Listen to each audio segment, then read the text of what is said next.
Grace, oh grace, every time you come around I feel okay. Assalamualaikum and hi everyone, welcome back to my channel. So today I have a real fun and exciting video planned for you guys, which I really want to do it for a while. I have 10 movies and TV shows that you guys really have to watch it, since it's very worth binge watching it. And I felt in this situation that we are all going through right now, I think it's the perfect time to do this video, and I hope you like it, which I'm going to share with you my top 10 favorite movies for you to binge watching it. And without wasting time, let's get started. Also, make sure to go ahead and subscribe to my channel if you haven't, and also make sure to follow me on my Instagram, Twitter, and all my social media. I will list it on the description box below. If you are wondering why I keep looking down, it's because I have my list here, so I hope you don't mind. Alright, so the first one on my list is The Kissing Booth, and this movie, when it came out, it was Netflix original and it had a lot of mixed reviews, but I personally love it. It's kind of like rom-com. It's very light-hearted and also have that love aspect to it. And I forget to mention, my type in movie and shows is a very light-hearted love thing, and also it's very teenagers related movie, especially when the movie is anywhere from the age from 16 to 25. I'm watching it. It's very my type though. So I think this movie is very in that category, so it's perfect if you do have the same type of movie as mine. I really recommend this movie, but I prefer the first Kissing Booth because you can tell the affection of love between Noah and Elle is very strong during that first Kissing Booth compared to the second one. So moving on to the next movie is A Star Is Born. That movie is a thing of beauty. It's gorgeously romantic, but also authentic and emotionally sad. Bradley Cooper and Lady Gaga are both brilliant and heartbreaking. My mom and I, we always watch this movie together. Every time we don't have any TV shows or movies we want to watch, like they don't play it at that time, we always keep on watching this movie, although it's already like millions of times watching it. It's so worth it. I really recommend you guys. You can really see the affection of love between Bradley Cooper and Lady Gaga in this movie are very passionate. Yeah, if you love watching the creation of love between a star, like it's very cool to see that how love can bring someone from zero to hero. I really love that movie. But really, it's really worth for you guys watching it. And basically this movie is, I think that original movie was in 1973, and I'm pretty sure that original movie is way much better compared to this one. You can tell that how Bradley Cooper gets jealous when Lady Gaga have something else that she has to prioritize it more. The third movie is another show that I literally binging watching it. This show is really addicting. It's called Love Is Blind. At first I was like, it's kind of weird, kind of like mixed feeling for it. Like it was a lot of things, and I love shows like that. I literally just finished The Bachelor of Japan this year, especially the season 1. I prefer the season 1 compared to the season 2, and you can't tell how I literally fell in love in that show. I love shows like love competition shows or whatever. I love shows like that. Okay. So moving on to the number 4 is The Togger. This movie also has a lot of mixed reviews, but I kind of like. Let me give my own opinion to this movie. For me, this Togger movie is so good inside. This movie touched a part of me, and you know, like the way that she accepted herself. And even if you're literally like a short person and you watch this movie, it's not really about her being tall and being tall people, but it's about accept question who you truly are. And I really recommend this movie to anyone. I just really like the message it has, and the ending is amazing. The next movie is After. I love this movie. You know what? This movie is a guilty pleasure. So this is me debating with myself whether I should insert the movie clips in here or not. I almost didn't even want to put it in here because I'm just like, oh man, I'm like child parental guidance.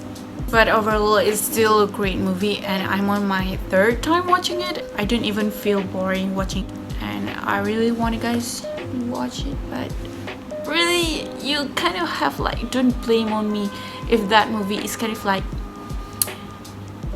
just watch it on your own risk. So the next one is the one that actually came out a couple years ago, but I still want to give it a chance. And if you haven't watched it, I think you should. And that is The Theory of Everything. It's not a Netflix original, but you can watch it on Netflix. So basically, it's about Stephen Hawking. They chose the guy who plays Newt Scamander in the Fantastic Beasts. So it was really fun. And this show takes place in England. It's basically about the life of Stephen Hawking. So this is another true story, and I think it really teaches you how to appreciate life, especially in this pandemic right now. So yeah, if you guys haven't watched it, go watch it and comment down below if you guys like it or not. It's basically not, yeah, it has that romantic plot in it, but mostly the theme of this movie is really about teaching how to appreciate life, and also how life teaches you. And yeah, I really like this movie. So the next movie is The Midnight Sign.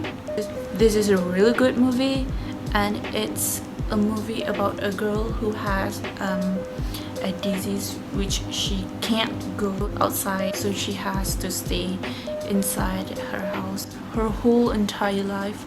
And she really likes this boy. She hasn't been seeing him, but she sits at her window every day looking the boy going out for school every day ever since they were little. And that was pretty cute though.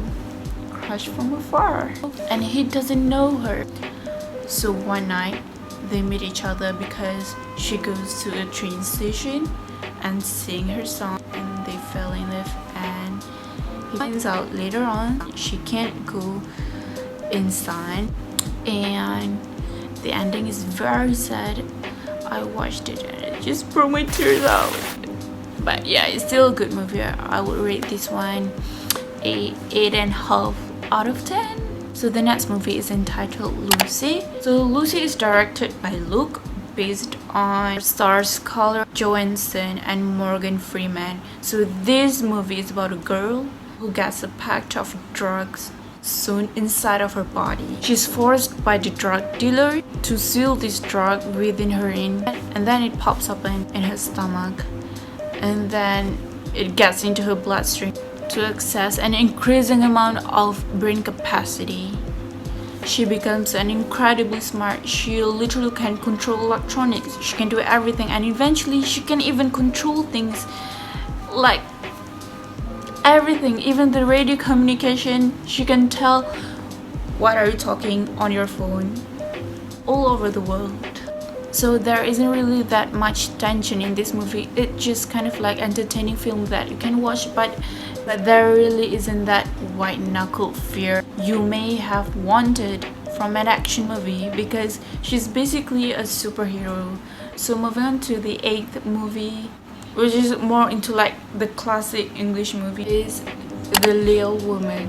So this is of course a readaptation of Louise May Alcott's famous novel. This time this novel is written and directed by Greta Gerwig, and it tells the coming of age story of 4 sisters from early 1860s to after the Civil War. It's a heart-filled story with a wonderful characters. None of them is perfect, but all of them is very interesting and is very driven by their hooks and who they are as people. I really appreciated the complexity of these young women. They are all strong, they're in their own ways, but never one-dimensional. Each have their own faults and strengths. They make their own mistakes and trying to get better, but above all of that all, they are there to support each other. Their bond as sisters is the heart and soul of Little Women. There's this line that Meg, Emma Watson's character, to Joe Sherrill's character, I don't remember exactly the line is, but it's something like, just because my dreams are different from yours does not mean they are unimportant, which somewhat is very significant, is basically relevant back in the days. People are different, but when you are driven by this idea of what happiness looks like to you, you kind of tend to project this on your friends and your family and try to talk to them about your idea about what's good and what isn't. It's important to realize just because something seems like a great lifestyle to you doesn't mean like the best lifestyle to someone else. I'm gonna stop ranting about this, but I'm just gonna say about this movie is very cool. It's very open-minded. It makes us aware that we have to be different in order to succeed. Don't just go with the culture that we are in. Just think outside of the box and you may achieve what you want and your dreams will become true. So last but not least, my favorite movie is obviously Anne of Green Gables. So Anne of Green Gables follows the story of Anne Shirley. It's written by Lucy Maud Montgomery, if I'm not mistaken to pronounce it. I'm really not really into classic movies, but this movie is really good. It's really like heartwarming. So Anne of Green Gables follows the story of Anne Shirley, who is an orphan and who was mistakenly sent to a family of two siblings, a brother and a sister called Marilla and Matthew Cuthbert. Now they live in the village old town called Avonlea in Canada, and they have actually sent for a boy to come and live with them so he could help Matthew and Marilla with their farm things, but instead Anne Shirley gets sent to them, and much to their surprise they don't know what to do with her. But Anne Shirley is not definitely like the typical girl child. In fact, she has a problem controlling her self-expression. So guys, it's pretty much for this video. I hope you find it helpful. Make sure to leave your movie recommendations in the comment section below, and I hope you guys enjoyed this video, and I'll see you guys in the next video. Bye.